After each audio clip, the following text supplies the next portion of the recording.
নমস্কার বন্ধুরা, আবারও চলে এসেছি তোমাদের মাঝে ছোট্ট একটা রেসিপির সাথে। তবে আজ কোনো ডেলি ব্লগ নিয়ে আসিনি।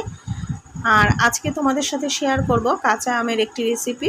তার জন্য আমি দেখো এই যে এখানে গুছিয়ে নিয়েছি, একটা গ্রেটার নিয়েছি আর একটা কাঁচা আম নিয়ে নিয়েছি।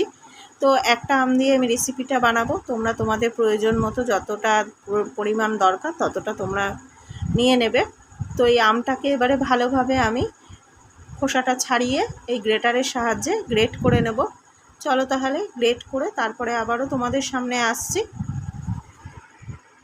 খোসা শুদ্ধ গোটা আমটাকে ভালোভাবে ধুয়ে দেখো এখানে আমি গ্রেটারের সাহায্যে গ্রেট করে নিয়েছি। আর আটিটা আমি কিন্তু রেসিপিটার মধ্যে ব্যবহার করব। তোমরা চাইলে ব্যবহার করতেও পারো, না চাইলে নাও দিতে পারো, কোনো সমস্যা নেই। তবে আটিটা দিলে একটুখানি আটিটা খেতে ভালো লাগে। আর এই যে একটা আমি গ্রেট করে নিয়েছি। আর এদিকে দেখো বাটিতে আমি বেশ কিছুটা পরিমাণ কাজু কিশমিশ ভিজিয়ে রেখেছি, রেসিপিটার মধ্যে আমি অ্যাড করব। তোমরা তো এতক্ষণে বুঝতেই পেরে গেছো আমি কি বানাবো। তো বানাবো হচ্ছে চাটনি, অনুষ্ঠান বাড়ির মতো আমের চাটনি, আমের জেলি চাটনি যেটা বলতে পারো। আর এখানে এদিকে আমি কড়াইয়ে দেখো সর্ষের তেল দিয়ে দিয়েছি, খুব সামান্য পরিমাণে। চাটনিতে খুব একটা তেলের প্রয়োজন হয় না, অল্প পরিমাণেই দিয়েছি। দেখতেই পাচ্ছ তেল গরম হয়ে এসেছে। এবারে আমি তেলের মধ্যে ফোড়ন দিয়ে দেব, 5 ফোড়ন। আর আমের চাটনি বলো যে কোনো চাটনিতে কিন্তু 5 ফোড়নের গন্ধটাই বেশি ভালো লাগে। তো 5 ফোড়ন দিয়ে দিলাম। তোমরা চাইলে এখানে শুধু মৌরি ফোড়নও দিতে পারো। তো ফোড়নটা খুব ভালোভাবে ভাজা হয়ে গেলে আমি এর মধ্যে তারপরে গ্রেট করে রাখা আমটা দিয়ে দেব। আর এর মধ্যে দেখো দিচ্ছি আমি অর্ধেক শুকনো লঙ্কা। তো খুব বেশি পরিমাণ কিন্তু প্রয়োজন নেই, একটা গোটা লঙ্কা দিলে কিন্তু ঝালটা বেশি হয়ে যাবে।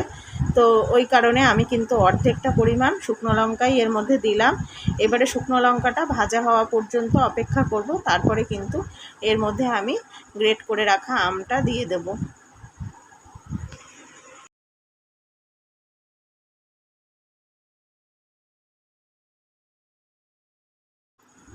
ফোড়নটা ভাজা হয়ে গেছে, খুব সুন্দর একটা গন্ধও বেরিয়েছে। আর এদিকে দেখো আমি একটু হলুদ দিয়ে দিয়েছিলাম তেলের মধ্যে, সেটা আর তোমাদের সাথে শেয়ার করিনি।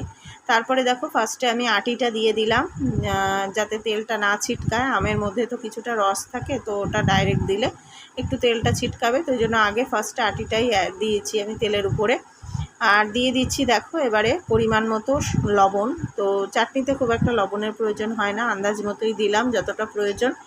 এবারে দেখো খুব ভালোভাবে কিন্তু আমি আমটাকে হালকা নেড়ে চেড়ে নেবো আর কি। ভালোভাবে বলতে যতক্ষণ না আমটা গলে যায় ততক্ষণ পর্যন্ত নাড়াচাড়া করে নিতে হবে। আর এই সময় গ্যাসের ফ্লেম কিন্তু একদম মিডিয়ামে রাখতে হবে, হাই ফ্লেমে দিলে আমটা পুড়ে যাবে। আর যেহেতু গ্রেট করে রাখা আম, তো খুব সহজেই কিন্তু খুব তাড়াতাড়ি কিন্তু আমটা সেদ্ধ হয়ে যাবে। দেখতেই পাচ্ছ আমটা নাড়াচাড়া করতে করতে কতটা নরম হয়ে আসছে। তো দেখো এই দেখো আমটা কিন্তু ভালোভাবেই নরম হয়ে এসেছে। আমি তাও কিছুক্ষণ ঢেকে দিলাম, যেহেতু জেলি চাটনি করব, তো আমটা কিন্তু খুব ভালোভাবেই সেদ্ধ হওয়া দরকার। তো ঢাকনা খুলে দেখাচ্ছি তোমাদের। দেখো আমটা খুব সুন্দরভাবে কিন্তু সেদ্ধ হয়ে গেছে, দেখতেই পাচ্ছ। আর কড়াইয়ে বেশ লেগেও আসছে, তার বুঝতে হবে যে আমটা খুব ভালোভাবে কিন্তু গলে গেছে। এবারে এর মধ্যে আমি দিয়ে দেব পরিমাণ মতো জল। তো জল খুব বেশি প্রয়োজন নেই, আবার একেবারে কমও কিন্তু না, মোটামুটি যতটা পরিমাণ দরকার ততটাই জল দেব। তো এর মধ্যে জল অ্যাড করে দিলাম। আর এই চাটনিটা করতে কিন্তু খুব কম সময়ই লাগে, যেহেতু আমটা গ্রেট করা, খুব তাড়াতাড়ি কিন্তু আমটা সেদ্ধ হয়ে যায়।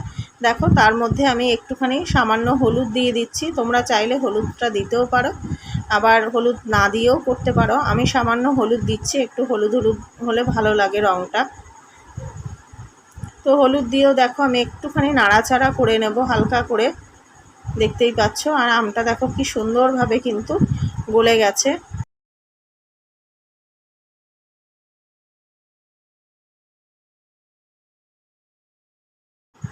এবারে এর মধ্যে দিয়ে দিলাম জল।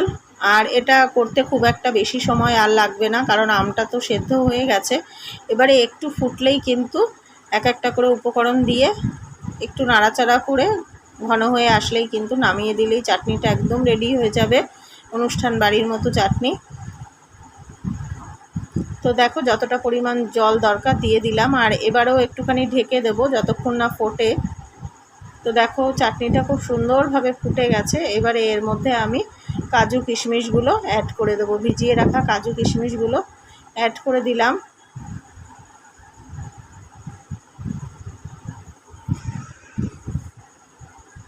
আর এই চাটনিটা খুব কিন্তু ঘনও হবে না, আবার খুব পাতলাও হবে না, মোটামুটি হবে। তো মোটামুটি ঘনত্ব রেখেই কিন্তু আমাকে এটা নামিয়ে দিতে হবে। আর এর মধ্যে দেখো দিয়ে দিলাম একটা তেজপাতা।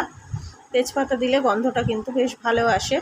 আর তোমরা চাইলে এর মধ্যে কিন্তু সামান্য এলাচের গুঁড়ো দিতে পারো, আমি দেব না, কারণ আমার এমনি মানে আমের একটা গন্ধ, তারপরে পাঁচফোড়নের এই দিয়েই ভালো লাগে চাটনি। আর এদিকে দেখো এখন এর মধ্যে দিয়ে দিচ্ছি পরিমাণ মতো চিনি। তো চিনিটা একটু বেশি পরিমাণেই লাগবে, যেহেতু জেলি চাটনি করব, মানে একটু মিষ্টিটা ভালো হবে, টক ভাবটা যাতে না থাকে। তো চিনিটা একটু বেশি পরিমাণেই দিয়ে দেবো। এবারে চিনিটা গলা পর্যন্ত অপেক্ষা করব, দেখতেই পাচ্ছ।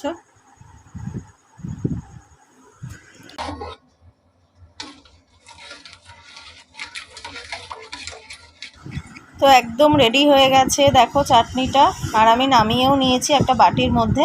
দেখতেই পাচ্ছ কতটা সুন্দর হয়েছে, আর খেতেও কিন্তু দারুণ হয়, তোমরা তো সবাই জানো। তো তোমরাও চটপট এরকমভাবে বানিয়ে নাও অনুষ্ঠান বাড়ির মতো জেলি চাটনি। তো আমার এই রেসিপিটা তোমাদের কেমন লাগলো অবশ্যই কমেন্টের মাধ্যমে জানিও। ভালো লাগলে লাইক শেয়ার কমেন্ট করো। নতুন বন্ধু যারা আসছো চ্যানেলটা সাবস্ক্রাইব করে পাশে থেকো। টাটা।